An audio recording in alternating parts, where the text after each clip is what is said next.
Hey everyone, we've got the great, the wonderful Phil Cook. Phil Cook, wow, with an exclusive. Hey Phil. Hello, hello, hello, folks. Ha! How are you doing?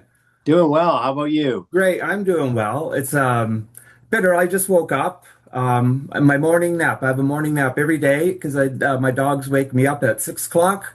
So I got to get up and let them out, and I have a morning nap every single day. Fantastic. I know that is fantastic. Yeah.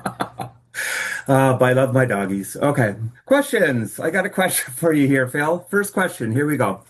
Tell us briefly where you are right now musically. What's driving you these days? Because I'm noticing that you're introducing the band, the Fall Dogs, into this new video.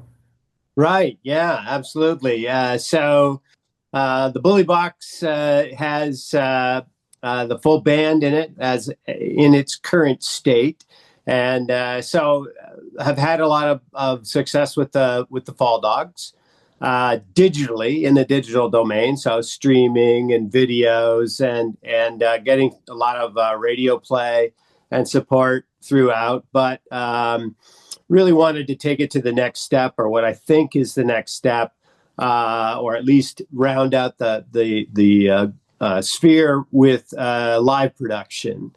And so I've been out recruiting some musicians, and looks like we have a solid core. I play guitar.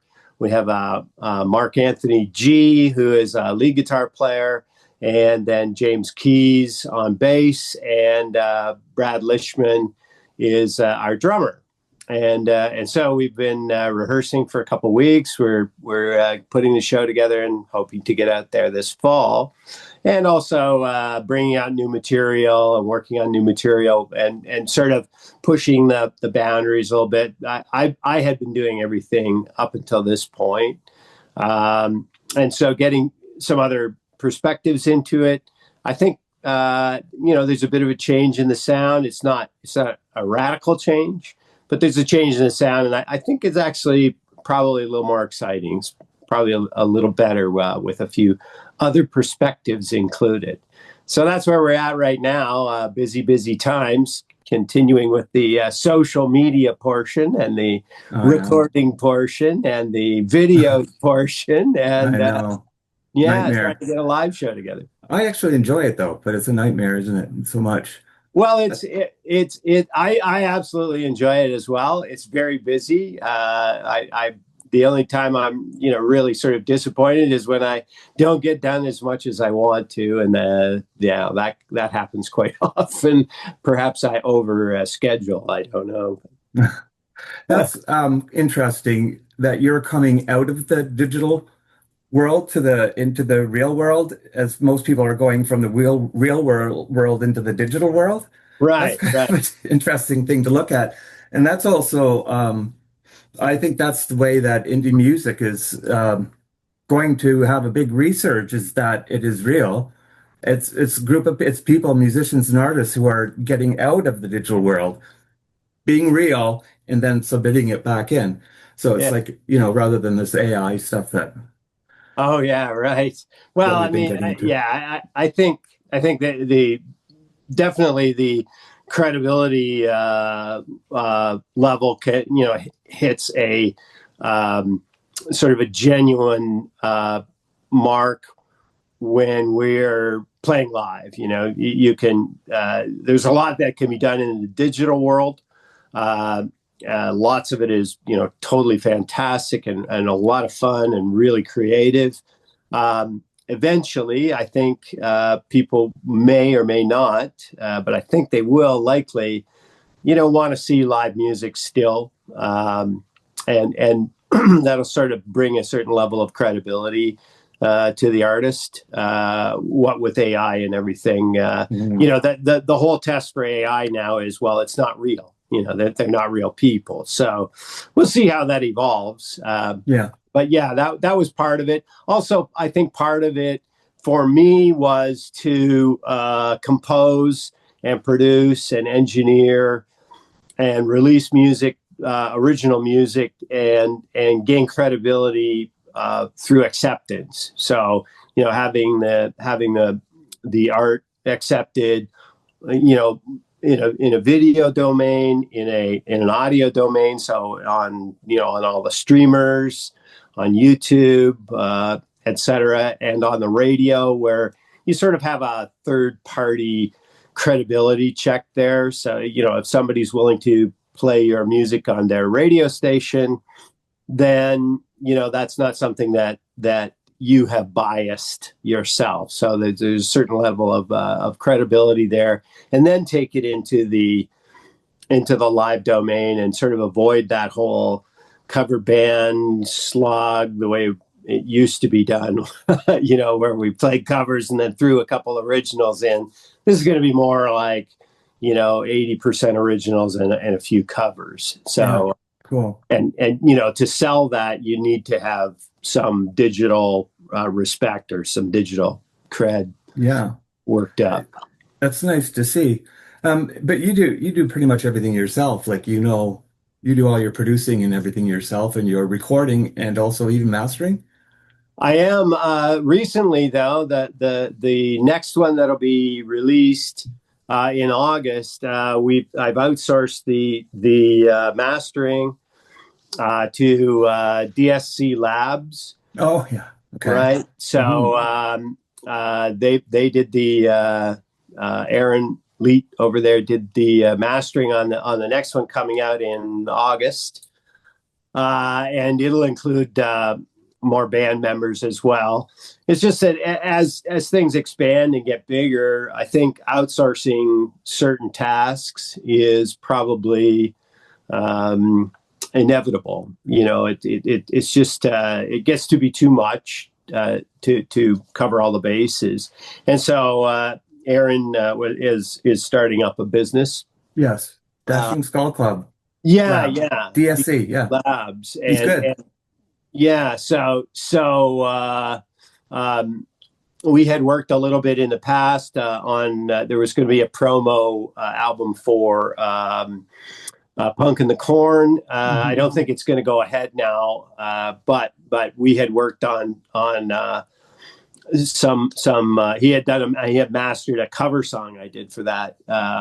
But he's gone to school and everything and learned his chops. Yes. And he's quite an accomplished musician. Yes. And he sort of lives and breathes music as well. He's almost musicologist level with his knowledge of recorded music. So it's kind of a no-brainer when he decided to go out on his own.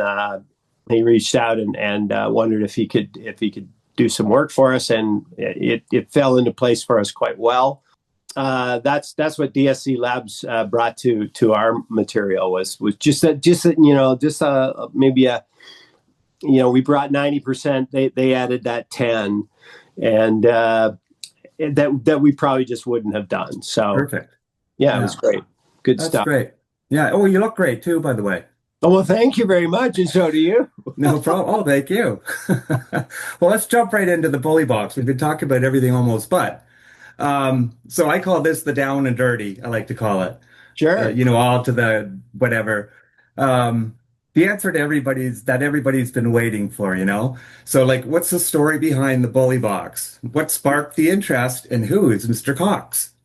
Yeah, Mr. Cox. Yes. Well, Mr. Cox rhymes with box and clocks and socks, et cetera. So it's kind of the rhyming scheme it was, I think, stolen from Dr. Seuss. But yeah, so I think we've all had those jobs, at least. I mean, I hope not everybody has had those jobs, but I think possibly the majority of us have had those jobs. I agree. Where Sunday night comes and you just feel terribly depressed about Monday morning, Yes. And in the past, throughout the history of contemporary rock and roll music, there have been quite a few songs written about working and not, the drudgery of it.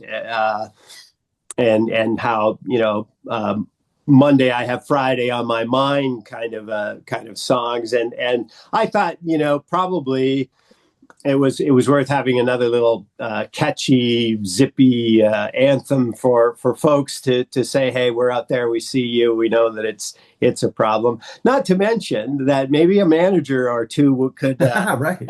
learn from that. That they don't have to be bullies, constantly. Right. That people may Good be point. motivated to work harder if they're nice. Good point. It's a powerhouse, your song is. It delivers it. It's a powerhouse. Well, thank you. Thanks Good very stuff. much. Mhm. It So was, that's yeah. So, there so anything that else? that was the idea. That was Yeah. the inspiration, just to write a Right. sort of a zippy. Our stuff is sort of 60s, 70s, 80s, 90s flavored. It's sort of classic rock. It's not avant-garde music. It's a very sort of power pop, pop punk kind of a feel to it. Yes. Um, And the video, the colors in the video are awesome. The neon type. Yeah, like, we it's, like I to don't know how to pull explain it. from those 60s kind of Yeah. block color and epic sort of film where they hadn't really, it wasn't very real looking. It's sort of surreal looking. The colors, they're pushed, and saturation's pushed, and or they're surreal Exactly. colors. They're sort of cyberpunk kind of Yes. colors. Yeah. So we've done that with most of the videos, Yes. just to give it that kind of feel. Just a sort of a nod back to 60s, 70s, that particular kitsch nostalgia kind of feel to the. Yeah, I've always liked that about your videos. I love that about your videos. Oh, thank you very much for saying. Yeah, Excuse me. certainly. Something for the people listening to your song. The song has a powerful energy to it. We discussed slightly, and it's delivering a message that you said most people have experienced. What do you hope that people may take away from this, or what's a takeaway that people will get from this song, The Bully Box?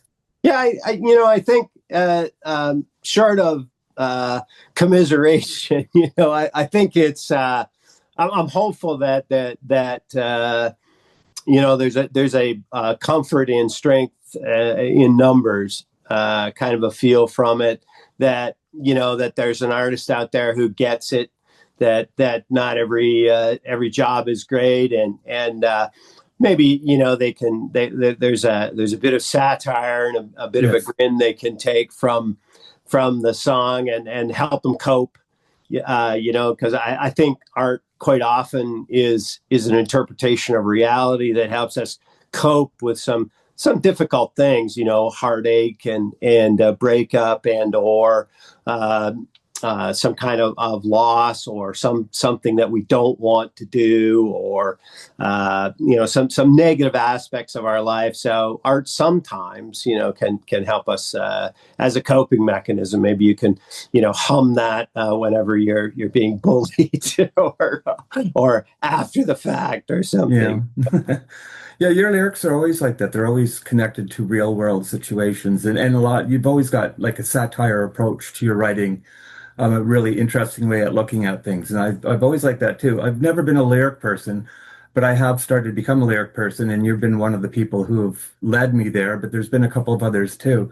And there's a lot of creativity and a lot to be said in lyrics. So I've learned from you. Thank you for that. Oh, And wow. some others as well. You're very welcome. Thank you for listening. Yeah. So what's coming up then? What's next for Phil and the Fall Dogs? Because you're bringing your band, everything's coming in that way, the changing's going on. What's like more music, I suppose, more videos for sure. But you talked a little bit about live shows.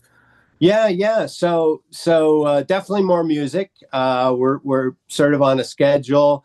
We'll see how that pans out, because adding more ingredients, i.e., adding more musicians and more perspectives, the process may get longer. Decisions are easily made by an autocrat but in a democracy, decisions take time to make. Mhm.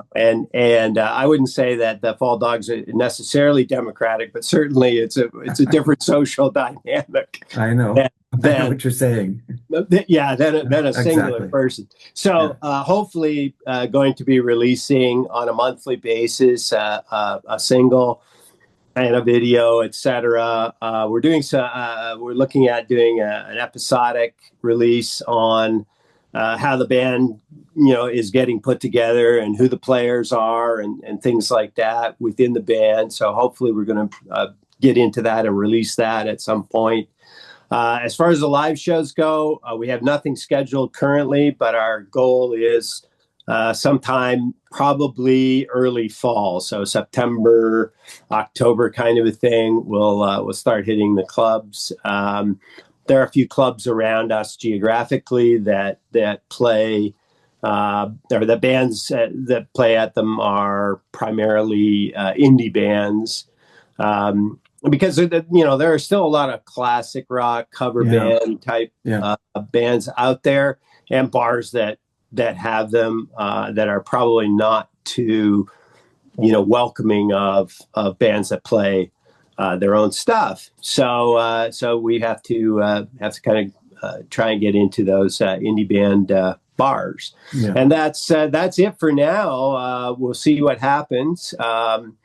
Of course, with all the singles, there'll be videos for your show, and we'll hopefully continue to get. We've had really good radio play support, probably on the radio daily since January, way ahead of total plays last year. So we're hopeful we'll double that this year, and it's on track to do that. So 300 or 400 plays on radio. And build the streaming aspect up and have some fun. Perfect. I'm so happy that you emailed me about doing this, because this is the direction that I wanted to go, and I think it's awesome. Like, you're one of the leaders out there in our indie community, our outer indie community as well, and it's wonderful to have Phil Cook and the Fall Dogs on this show. Thank you so much for doing that. Well, thanks for having us and or me, and I guess I'm spokesman for us now. You're kind of both now. Well, thank you, and really love the Vibe Vault. It's an awesome show. It's a great idea, and wishing you all the success. And if we can lend a hand in any way, then please feel free to reach out. Absolutely, it goes both ways. So excellent. Thank you so much for this interview. Thank you for having us, and enjoy the video. I will. I already have. I will again, if you don't mind. Yes. Okay. Absolutely. All right. Take care, Phil. Bye now. Okay. Bye-bye. Bye.